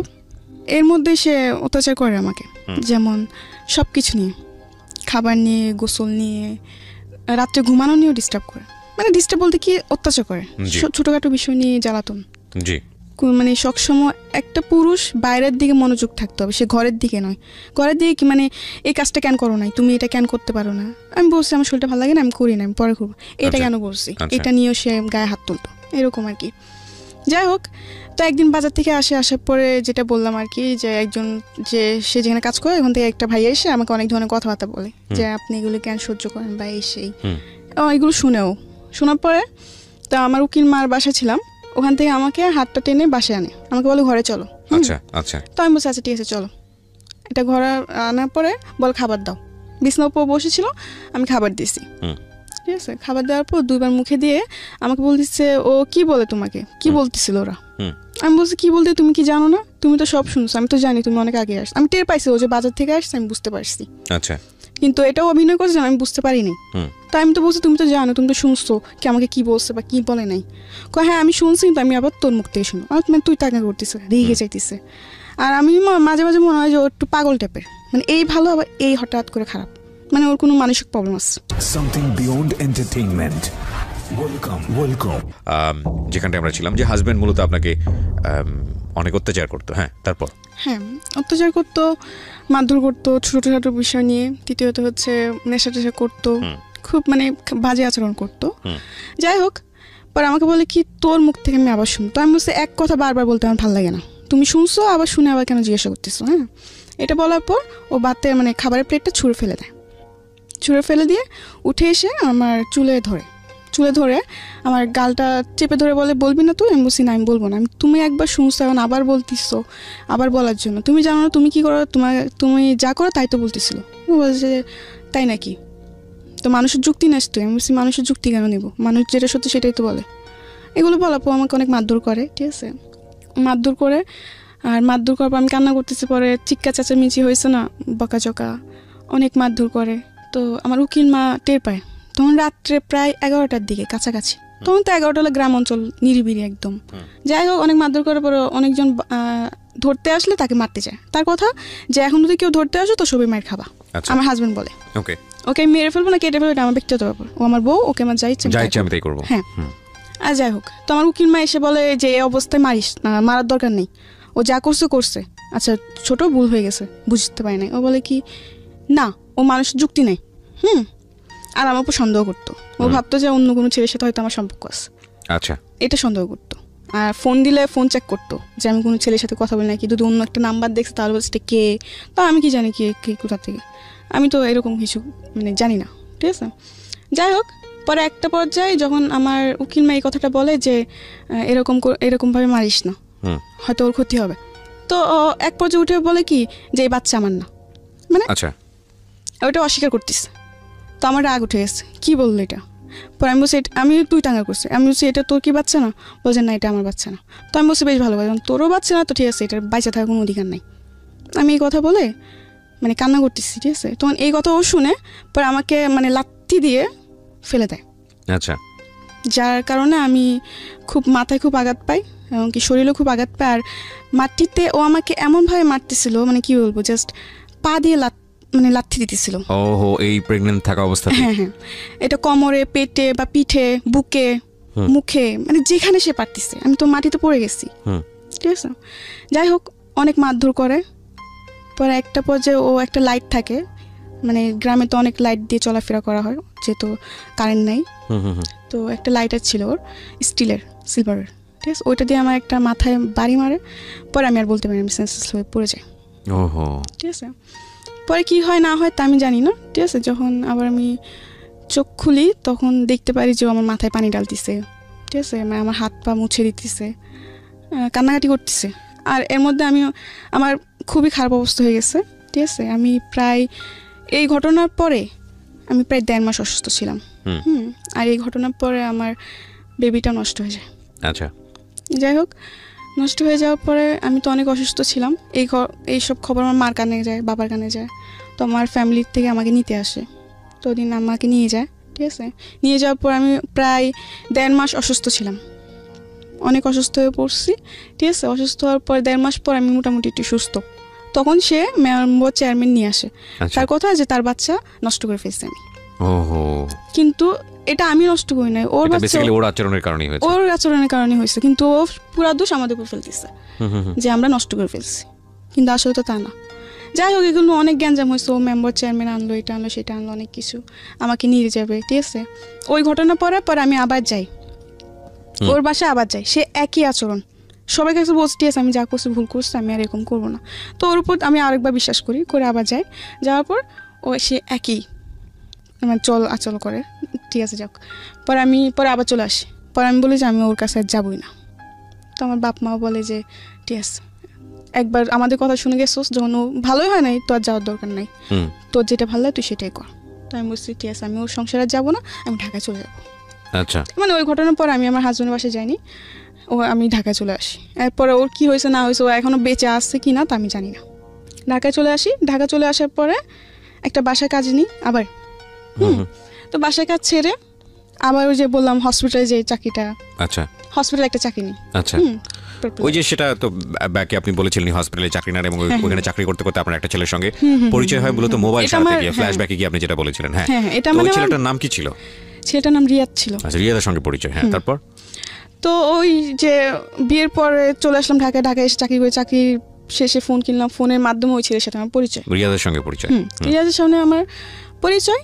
তো যাই হোক, এমনি আস্তে আস্তে ওর সাথে কথাবার্তা বলি। মানে ও আমার ওই সময়টা আমি খুব একা ছিলাম, আমার মন অতটা খারাপ ছিল যে তোর মনে হতো যে কেউ দরকার যে আমাকে সামলাবে, বা কারণ যেমনই হোক আমার জীবন অনেক কিছু ঘটে গেছে। আচ্ছা, তো দেখতেছি ওকে আমি আবার সব কিছু বলছি, আমার যে আমার বিয়ে হয়েছে বা কিছু সব কিছু বলছি। তো আমাকে একটা কথা বললো কি, হ্যাঁ মানুষ জীবন হতেই পারে, এটা কোনো ব্যাপার না। ও আমাকে এই সাহসটা দিয়ে আমার মন জয় করে নিছে যে ও আমাকে এতটা সাপোর্ট দিতেছে।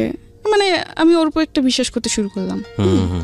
যাই হোক, এমনি আস্তে আস্তে কথাবার্তা বলতে বলতে বলতে বলতে একটা পর্যায়ে ওকে অনেক ভাল লাগতে শুরু হলো আমার। ঠিক আছে, ওকে না দেখলে আমার ভাল লাগতো না, বা ওর সাথে কথা না বললে আমার ভাল লাগতো না, মানে অন্যরকম একটা অনুভূতি হয়ে গেছে ওর জন্য। ঠিক আছে, তো এমনি একদিন দেখা করলাম, এরপর আর একদিন দেখা করলাম। যাক, পরিচয় হওয়ার পরে ওটাওয়ারি 2 দিন দেখা করলাম, কয়েকদিন পর পরে দেখা করছি। 2 দিন দেখা করার পরে আরেকদিন দেখা করতে গেছি। ঠিক আছে, তখন আমাকে বলে কি যে চলো আজকে তুমি আমার বাসায় চলো। আমি বলছি কেন, আমি বাসায় কেন যাব? বলে যে এমনি চলো না। আমি বলছি না, আমি যাবো না। তা ও বলে কি আজকে তো তুমি আমার বাসায় না, তাহলে ভাববো যে তুমি আমাকে লাভই করো না, সব কিছু টাইম পাস করতেছো, আমাকে এরকম বলতো। আমি বলছি টাইম পাস মানে আমি তোমাকে সত্যি লাভ করি। বলছে না, এটা প্রমাণ দাও। তো আমি বলছি আমি তোমার বাসায় যেতে যেটা প্রমাণ হয়ে যাবে, এটা কোন ধরনের কথা? আচ্ছা, ও বলে কি জানা, তুমি আমাকে লাভ করো তাহলে চলো, আর লাভ না করো তাহলে তুমি বাসায় যেতে পারো। আমাকে 2টা অপশন দিচ্ছে। আচ্ছা, তাও আমি বলছি আচ্ছা ঠিক আছে, যখন তুমি এটাই বলতেছো যে তোমার ভালোবাসা প্রমাণ দিতে তোমার সাথে তোমার বাসায় যেতেই হবে, আচ্ছা ঠিক আছে আমি তোমার বাসায় যাব। এটা বলে ও আমাকে নিয়ে বাসে উঠলো। তখন খালি শ্যামলী শ্যামলী নামই শুনছি, শ্যামলী কোন জায়গায় এটা আমি জানতাম না। তো ওদিনও আমাকে শ্যামলীতে নিয়ে যায়, বাসার নাম দিয়ে শ্যামলীতে নিয়ে যায়। আচ্ছা, শ্যামলীতে নিয়ে যাওয়ার পরে হোটেলে ঢুকবে, তখন আমি ঢুকতে চাই নাই। আমি বলছি তুমি বলছো বাসা, এটা কোন জায়গায় নিয়ে আসলে? বলে এটা শ্যামলী। আমি বলছি এটা কার বাসা? এটা বাসা, এটা হোটেল। তো আমি বলছি আমি এখানে যাব না। তো যে আমার বাসায় তো একটু প্রবলেম আছে, এই জন্য তোমাকে এখানে আনা। তো আমি বলছি না, আমি যাব না, আমি বাসায় চলে যাবো। ঠিক আছে, তো সে একইভাবে আবার বলতেছে তার মানে তুমি আমাকে লাভ করো না, এগুলো বলে। তো যেহেতু আমি ওর প্রতি অনেকটা দুর্বল ছিলাম, তো আমি বলছি না, আমি তোমাকে লাভ করি। তো আমি বলছি আচ্ছা ঠিক আছে আমি যেতে পারি, কিন্তু একটা সত্য। তো আমাকে বলে কি সত্য? হ্যাঁ আমি যাব, কিন্তু তুমি আমাকে প্রমিস করো যে তুমি আমার গায়ে টাচ করবে বা আমার কাছে আসার চেষ্টা করবে না। তো আমাকে বলে আচ্ছা ঠিক আছে প্রমিস করলাম, চলো। আচ্ছা বেশ ভালো কথা। ওদিন গেলাম, বাসায় অনেক মিথ্যা কথা বলছে খালাম্মাদের সাথে। অনেক মিথ্যা কথা বলতে কি, আমি বলছি দেখো আমার একটা বান্ধবীর বার্থডে, তো আমি ওদের বাসায় থাকবো। তো আমার খালাম্মা বলে কিসের বান্ধবী, আজ পর্যন্ত তো কোনোদিন শুনি না এই কথা, আজকে হঠাৎ? আমি বলছি সবসময় শুনতো এরকম কথা, অনেক কিছু উজাহার দেওয়ার পর বলে যে আচ্ছা ঠিক আছে। আমার খালাম্মা সকাল সকাল চলে আসিস, বেশি ইয়া করিস না, এরকম বলে। ঠিক আছে, তখন আমি বলি যে আচ্ছা ঠিক আছে। এটা বলে খালাম্মাদের ফোন দিয়ে বলে দিই। বলে দেওয়ার পর ওদিন আমি ওদিন শ্যামলীতে যাই। যাওয়ার পর আমাকে হোটেল নিয়ে ওঠার পর একটা রুম বুকিং করে ও বিরিয়ানি আনায়, 7-Up আনার পর আমাকে ও নিজের হাতে বিরিয়ানি খাওয়াই দিচ্ছে।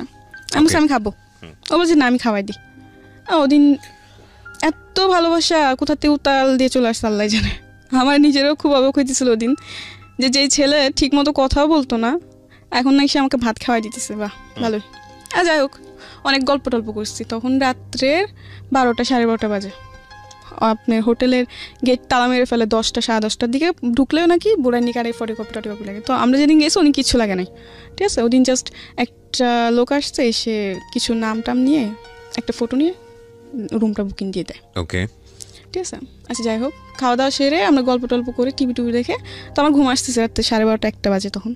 তো আমি বলছি আমি ঘুমাবো। তোমার কাছে ঠিক আছে ঘুমাবো। তো আমি বলছি তুমি ওই সাইডে ঘুম, আমি এই সাইডে ঘুমাই। এরকমভাবে আর কি শুলাম। শোয়ার পর রাতে 2টা-2:30টার দিকে দেখলাম যে সে মানে তার মতলব বেশি ঠিক না। আপনি 2-2:30টার সময় একটা ছেলের সঙ্গে আপনি একই কক্ষে আছেন, এখানে মতলব ঠিক না হওয়া মানে ঠিক তার মতলব শুধু দোষ দিচ্ছেন কেন? এটা তো দোষ আপনারও। কারণ আমি তো তাকে আগে থেকে বলে দিচ্ছি, ঠিক আছে? এখানে একটা পারসেপশনের ব্যাপার আছে। প্রথম কথা হচ্ছে যে আপনার বয়স অনেক অল্প, সেটা ঠিক আছে, কিন্তু আপনার অভিজ্ঞতার জায়গাটা তো অল্প না। এবং আপনি দেখেন, প্রথম থেকেই আমি একটা জিনিস আপনাকে খেয়াল করেছি, আপনার অনেস্টি। প্রত্যেকটা বাসায় আপনি গেছেন, নিজের পরিবারে থাকতে ভালো লাগে না, কাজের জন্য গেছেন, যেখানে আপনি দেখেছেন অন্যায় আচরণ হচ্ছে আপনি সেখান থেকে চলে আসছেন। চলে আসছেন তার মানে ধরে নিতে হচ্ছে আপনার ইন্টেনশন ভালো ছিল। কিন্তু আপনি এটাও খুব ভালো করে জানেন যে একটা ছেলের সঙ্গে কিভাবে মিশলে সেই ছেলেটা আপনার সুযোগ নিতে পারে, অবশ্যই জানেন। তো জানার পরে আপনি যখন তাকে এরকম একটা কক্ষে আপনি তাকে নিচ্ছেন এবং আপনারা একসাথে স্টে করবেন, সেখানে আপনি আশা করছেন যে সে আপনার সঙ্গে ঋষি পুরুষের মতো আচরণ করবে। এটা কি মানে অন্যায়? এটা একটা এটা নিজের জায়গা থেকে বোঝার আগে ঠিক থাকলো? এটা তো আপনি না, এটা আমার বোঝার জায়গা থেকে ঠিক ছিল না দেখে তো আজকে এরকম। এক্স্যাক্টলি। সো আপনি এটাকে স্বীকার করতে হবে যে এটা আমার ভুল, এটা আমার ভুল। কিন্তু ওদিন আমি যে ওখান থেকে যে আমি ওর সাথে ঝগড়া করে বের হয়ে আসবো, এমনও কোনো পথ আমার ছিল না। যদি ওরকম যদি থাকতো আমি ওদিন সত্যি বের হয়ে আসতাম। ওকে। রাতে 2টা-2:30 তখন আমি না পাবো গাড়ি, না আপনি একই সঙ্গে একটা রুমের মধ্যে আছেন মানে না, ও আমার বিশ্বাসটা অর্জন করছে, ঠিক আছে? আমি মনে করি যে সবাই তার পৃথিবীতে খারাপ না, কেউ তো ভালো আছে। ঠিক আছে, বলেন তারপর। আপনার এরকম জায়গাতে যাওয়াটাই উচিত হয়নি, এখানে গিয়ে তাকে টেস্ট করা আমার এরকম যাওয়াটা উচিত হয়নি। এটা আমি অপরাধ নিজেকে দোষারোপ করি যে আমার একটা মিস্টেকের কারণে এরকম হয়েছে, ঠিক আছে? এটা আমি নিজেকে দোষারোপ দিই, এটা আমার দোষ, এটা কারো দোষ না। যাই হোক, পরে গেলাম, ও আমার সাথে অনেক মানে খারাপ আচরণ করে, ঠিক আছে? মানে ওর সাথে আমার কি বলবো, ঠিক আছে আমরা বুঝতে পেরেছি বিষয়টা। তারপর আচ্ছা যাই হোক, পরে ওদিন সকালে আমি খুব কান্নাকাটি করলাম যে তোমার উপর আমি এত বিশ্বাস করলাম আর তুমি এমন একটা কাজ করতে পারলা কি করে? বলে কি যে এটা তো স্বাভাবিক, এটা তো কিছু না, আর আমি তোমাকে লাভ করি এবং কি তোমাকে বিয়ে করবো, আমাকে অনেক কিছু দিয়ে মানে আমার কান্না থামায়। তো ও আবার আমার খালাম্মাদের সাথে দেখা করতে আসছে। আমার খালাম্মা অসুস্থ ছিল তো দেখা করতে আসছে, মানে অনেক কিছু ওদিন অনেক কিছু বুঝ দিল, ঠিক আছে? পরে ওরা অনেক কিছু কাজ করলো যেটা দেখে ওর প্রতি একটু আমি বিশ্বাস হয়ে গেছিল যে না, ও যা করছে মানলাম ভুল করছে, হয়তো আমারও কিছু অপরাধ ছিল তার জন্য এরকম হয়েছে, কিন্তু এখন তো আমাকে ছাড়ে নাই, ও তো এখনো আমার সাথে আছে এবং কি আমরা বিয়েও করবো। আমি বেশ ভালোই। তাই আমরা দেখা যাচ্ছে কয়েকদিন পর পরে আমাদের যাওয়া হতো, ঠিক আছে? ও আমাকে 2 দিন আগে জানাই দিত, আমি ওরকমভাবে বাসার থেকে তৈরি হয়ে চলে যেতাম। আচ্ছা, এরকম উড়াউড়ি অনেকদিন চলতে থাকলো, ঠিক আছে? চলার পরে একটা পর্যায়ে আমার খালাম্মারা সন্দেহ করতে শুরু করে যে আসলে তুই কোথায় যাস, কার সাথে যাস। না এরপর আপনার রেগুলার এটা মেইনটেইন করতে? হ্যাঁ, রেগুলার বলতে ধর মাসে 2-3 বার এটা হতোই। যাই হোক, পরে আমার খালাম্মারা বকাঝকা করে যে তুই তো আর আগে এরকম কোনোদিন এরকম করিস না, তাহলে এখন কেন করতেছিস? তো আমি বললাম যে এমনি, অনেক কিছু বলে। পরে আমার খালাম্মা আমার সাথে ঝগড়া করে আমাকে এমনকি মারতেও আসে। যখন ওই ছেলের ব্যাপারে জানতে পারলো, কিন্তু এইসব সম্পর্কের ব্যাপারে ছেলের সাথে এটা জানতো না, কিন্তু এটা জানতো যে ওই ছেলের সাথে আমি কথা বলি। তো একটা পর্যায়ে আমার ফ্যামিলি যখন জানতে পারে, মানে আমার খালাম্মারা, যেমন আমার মামাতো ভাই, চাচা নাই, আমার জ্যাঠা আছে, যাই হোক আমার খালাতো ভাই, ওরা যখন জানতে পারে তখন আমাকে একটা কথা বলছে যে ওই ছেলে ভালো না, তুই ওই ছেলের সাথে কথা বলিস না, জীবনে তো অনেক কিছুই করছোস, অনেক কষ্ট তো দেখছোস, এখন আর ওর সাথে মিশিস না, ওর তো জীবনে ধ্বংস করে দেবো। আমাকে এইসব কথা আমি জানে না, ও এরকম কখনোই করবে না। আমি বিশ্বাস ছিল, ঠিক আছে? ও আমার খালাম্মাদের সাথে দেখা করতে আসে, তো ওদিন খালাম্মা দেখা করতে আসে ফল ফ্রুট নিয়ে টিয়ে, অসুস্থ ছিলেন, আমার খালাম্মা হার্টের প্রবলেম ছিল, ডাক্তার গিয়েছিল। যাই হোক, আসার পর আমার খালাম্মার সাথে কথাবার্তা বলে, তো আমার খালাম্মা একটা কথাই বলে যে ওই ছেলে ভালো না, তুই ওর সাথে চলাফেরা করিস না, তুই ওর সাথে দূরে চলে যা, মানে ওর থেকে তুই দূরে চলে যা, কারণ ও তোর জন্য ভালো ছেলে না, ওর মতলব অন্যরকম। আমার খালাম্মা বললো আর কি। তো আমি কি যে বলো, তোমাদের সবই খারাপ হয়ে যায়, সবই তোমাদের জন্য খারাপ। তো আমার খালাম্মা বলে যে আজ তো বুঝতেছ না, কিন্তু একদিন বুঝবি ঠিকই, কিন্তু সেদিন বুঝে কোনো লাভ হবে না। তো আমার এইসব কথা বলার পর আমি কিছু বলি না, ঠিক আছে? তো যখনই ওর সাথে দেখতেছি যে আস্তে আস্তে ওর সাথে দেখা করাটা আমার বেশি বাড়তেছে, অতিরিক্ত। এটা মানে আমি যে এলাকায় থাকি ওই এলাকায় মানুষের নজরেও পড়তেছে। তো এতে অনেক মানুষ অনেক কিছু বলে আমার খালাম্মা দেখে, পরে ওসব নিয়ে আমার সাথে ঝগড়াঝাটি করে খালাম্মা। তো একটা পর্যায়ে এমন হয় যে ওদের চেহারাটা দেখলে আমার বিশাল মতো লাগতো, আমার খালাম্মা দেখে আমি সহ্য করতে পারতাম, যে আমাকে ডাক দিত, শাসন করতো এই জন্য। তো একটা পর্যায়ে আমি কি করে ওকে ফোন দিই, আমি বলি চলো আমরা রুম নিয়ে একসাথে থাকবো, আমরা রুম নিব, যেহেতু আমরা বিয়ে করবো তো আমরা বিয়ে করে রুম নিই। বলছে আচ্ছা ঠিক আছে। তো আমাকে বলে তুমি রুম খুঁজো, আমাকে ছেলেটা বলে। তো আমি বলছি আচ্ছা ঠিক আছে, আমি রুম খুঁজবো। পরে আমি রুম খুঁজি, ঠিক আছে? রুম খুঁজতে খুঁজতে একটা রুম পাইলাম শেষ পর্যায়ে 3,000 টাকা ভাড়া। প্ল্যানিং করলেন আপনারা একসঙ্গে লিভ টুগেদার করবেন? আমরা একসাথে থাকবো। তো রুম খুঁজে একটা রুম পেলাম, ওটার দাম ভাড়া হচ্ছে 3,000। আমরা এমন একটা সমাজে বসবাস করি, এটা অবশ্যই অস্বীকার করার মতো নয়। আমাদের সংস্কৃতি বলেন, আমাদের ধর্মীয় কৃষ্টি কালচার বলেন, যেহেতু আমরা প্রায় 95%, 95% হচ্ছে না, 92%, 92% হচ্ছে মুসলিম সংখ্যাগরিষ্ঠের দেশ আমাদের। আমাদের ধর্ম, আমাদের সংস্কৃতি, আমাদের সামাজিকতা কোনো কিছুই এই ধরনের স্টে বা একই সঙ্গে থাকা বা কনজুগাল লাইফ বা লিভ টুগেদার এটা সমর্থন করে না। এখন কথা হচ্ছে পাশ্চাত্যে আছে, পাশ্চাত্যের সংস্কৃতি দ্বারা আমরা প্রভাবিত হচ্ছি, অনেক ডেসপারেট হয়ে যাচ্ছে ছেলেমেয়েরা আজকালকের এই ইন্টারনেট কমিউনিকেশনের যুগে। ব্যক্তি স্বাধীনতার উপরে প্রাধান্য দেওয়া হচ্ছে, কিন্তু সামাজিক রীতিনীতি বহির্ভূত কোনো আচরণই ব্যক্তি জীবনে আসলে কোনো ভালো রেজাল্ট বয়ে নিয়ে আসে না। কারণ যে সমাজে যেটার চল, আপনি যদি সেটার সাথে ম্যাচ করতে না পারেন, তাহলে সারাটা জীবনে আপনার সমাজের সঙ্গে যুদ্ধ করতে হবে। সেই যুদ্ধ আপনাকে কি দিবে জানি না। আপনি যদি খুব খ্যাপা হন, ঠিক আছে আমি যুদ্ধ করে যাবো, that's a different thing. But আপনি যদি হ্যাপি হতে চান, তাহলে যুদ্ধ করে কখনো হ্যাপি হওয়া যায় না। Something beyond entertainment. ওয়েলকাম। ওকে, কথা না বাড়িয়ে বৃষ্টির কাছে আবার ফিরছি। হ্যাঁ, বৃষ্টি তারপর পরে যাই হোক আমরা এরকম ডিসিশন নিই যে আমরা একসাথে থাকবো, ঠিক আছে। তো আমি রুম টুম দেখি, দেখার পরে রুম ব্যবস্থা হয়, তো আমি ফোন দিই। ফোন দেওয়ার পর বলছে যে বাড়িওয়ালা বলছে অ্যাডভান্স দিতে, আর তোমার বোনের ফটোকপি আর কাবিননামা চাইছে। এই কথা বলছে। তো এই কথা বলার পর বলছে আচ্ছা ঠিক আছে। তো আমি বলছি চল আমরা বিয়ে করি নি, কাবিননামা তো দিতে হবে, তো কাবিননামা ছাড়া তো রুম দিবে না। এটা বলার পর বলছে আচ্ছা ঠিক আছে। বলে আমি তোমার কালকে জানাইতেছি, এই কথা বলার পর আমাকে বলে কালকে জানাইতেছে, মাসে পুরো শেষের দিকে। আর আমি ওদিকে আমার খালাম্মা দিকে বলছি যে আমি তোমাদের সাথে থাকবো না। হ্যাঁ, এই নিয়ে অনেক কিছু বলে যে কোথায় যাবি, দেখ পৃথিবীটা যত সহজ বল ততটা না, অনেক কঠিন এই পৃথিবী, এই সেই, কোথায় যাবে একটা মেয়ে, এই অনেক কিছু বলে। তো আমি বলছি তোমাদের সব ভাবতে হবে না, আমার যা করে আমি তাই করুম। মানে অবাধ্য ছিলাম, কথার অবাধ্য ছিলাম। যাই হোক, পরে ও একদিন পর ফোন দিল আমাকে। ফোন দিয়ে আমাকে বললো যে সরি আমি রুম নিতে পারবো না, একটু প্রবলেম হয়ে গেছে, আমি ইমার্জেন্সি দেশে যেতে হবে। ওকে, মানে রিয়াদ আপনাকে এটা বললো? হ্যাঁ, ও আমাকে এটা বললো। তো আমি বললাম যে এটা তুমি কি বলতেছো, রুম নিতে পারবো না মানে? মাস শেষের দিকে আমি খালাম্মা দিকে বল দিছি যে আমি ওদের সাথে থাকবো না, এখন আমি কোথায় যাব? এছাড়া তো আমার কোনো জায়গা চিনা জানা নেই, ঠিক আছে। তো এইসব বলার পর আমার জিনিসটা অনেক খারাপ লাগলো, যার জন্য আমি এত কিছু করলাম, এত স্যাক্রিফাইস করতেছি, সে কিনা বলে এরকম কিছু। অনেক রাগ উঠছে ওর ওপর আমার। রাগে আমি ওর ফোন নাম্বারটা ডিলিট করে দিছি। দিয়ে আমার একটা মামাতো বোন ছিল, বলে রাখি আমার মামাতো বোন ওর আব্বু আম্মু আসার আগে আমার খালাম্মার সাথে 3 মাস ছিল। তার মানে আমার সাথে খুবই একটা বোনের থেকে বেশি বান্ধবী ছিল, ঠিক আছে। আমরা যখনই যেতাম একসাথে যেতাম ঘুরতে টুরতে, আর ও আমার ব্যাপারে সব জানতো। আমার রিয়াদের সাথে যে আমার এরকম সম্পর্ক এটাও ও জানতো, ঠিক আছে। তো আমাকে অনেক সাবধান করছিল, কিন্তু আমি মানি নাই। যাই হোক, পরে একটা পর্যায়ে ও না করে দেয়, ও রুম নিবে না। তখন আমার মাথায় চিন্তা ঢুকে গেছে যে ও রুম নিবে না, তাহলে আমি কী করবো, কোথায় যাব? আমি তো তেমন কিছু চিনিও না। আচ্ছা যাই হোক, পরে আমার ওই মামাতো বোনটাকে ফোন দিই। ফোন দেওয়ার পর বলি যে দেখ এরকম তুই আমার জন্য একটা চাকরি ব্যবস্থা আর থাকা খাওয়ার জায়গা ব্যবস্থা কর। তো বলছে আচ্ছা ঠিক আছে, সমস্যা নেই, আমি করতেছি। ও 2-1 দিনের মধ্যে একটা ব্যবস্থা করছে একটা মেয়ের সাথে। মেয়েটার নাম হচ্ছে আপনার সুবর্ণা। দেখতে অনেক সুন্দর ছিল, কাটুকুটো বেশ ভালোই ছিল। ওকে, তো ওই মেয়েটার সাথে আমার থাকা খাওয়ার ব্যবস্থা করছে আমার মামাতো বোন। করার পর আমি বলছি আচ্ছা ঠিক আছে। তো আমি যাই, আমার খালাম্মাদের কাছ থেকে বিদায় নিয়ে চলে যাই। আমি যাওয়ার পরে ওখানে আমাকে নিয়ে যায় ওই রুমে, ঠিক আছে। তো রুমে গেলাম 1-2 দিন বেশ ভালোই। পরে জানতে পারলাম যে আরেকটা কথা বলে রাখি, আমার মামাতো বোনকে দিয়ে একটা ছেলের সাথে আমার পরিচয় হওয়ার পরে ওই ছেলে আর আমার মামাতো বোন আমাকে নিতে আসছে। আমি মোহাম্মদপুর লাগাত গেছি, ওখান থেকে ওরা আমাকে চরে নিয়ে যাবে, কারবাঙ্গি চরে। তো ওখান থেকে ওরা আমাকে চরে নিয়ে যায় ওর বান্ধবীর বাসায়। আমার মামাতো বোনের বান্ধবী বলে পরিচয় দিচ্ছে, তো আমারও তো বান্ধবী হয়। আচ্ছা যাই হোক, গেলাম। যাওয়ার পর 1-2 দিন বেশ ভালোই। পরে জানতে পারলাম যে ওই ছেলেকে সুবর্ণা হাজবেন্ড বলে পরিচয় দিয়ে এই রুমটা নিচ্ছে। মানে আসলে তো ওরা হাজবেন্ড ওয়াইফ না, মিথ্যা কথা দিয়ে নিচ্ছে রুমটা, মিথ্যা কথা বলে নিয়ে পরে কিন্তু হাজবেন্ড একজনকে বানাইছে, কিন্তু রাত্রে এসে থাকে আরেকজন, সুবর্ণার বয়ফ্রেন্ড থাকে। ওকে, সুবর্ণার বয়ফ্রেন্ড থাকে।